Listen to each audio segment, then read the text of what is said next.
Ayon sa Pag-asa, southwest monsoon pa rin ang nakakaapekto ngayon sa may Central Luzon, Southern Luzon at Visayas. Wala naman po tayong bagyo o low pressure area na minomonitor sa loob ng Philippine Area of Responsibility na maaaring makaapekto sa ating bansa. Ngayong araw, asahan ng maulap na halangitan na may kalat-kalat na pag-ulan at thunderstorms sa Mimaropa at Antique.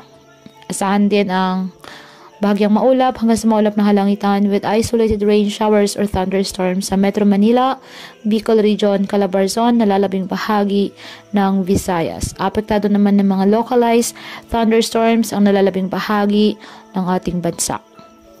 Kaya patuloy po natin na pinag-iingat ang ating mga kababayan sa banta po ng mga pagbaha at pagguho ng lupa, lalo na po kapag may malalakas na ulan, at ugaliin na magdala palagi ng payong o kahit anumang panangga sa ulan sa tuwing lalabas po ng ating mga tahanan. At yan po muna ang update sa lagay ng panahon ngayong araw. Muli patuloy po tayo na mag-ingat at palaging tandaan, God loves you. Stay safe and God bless.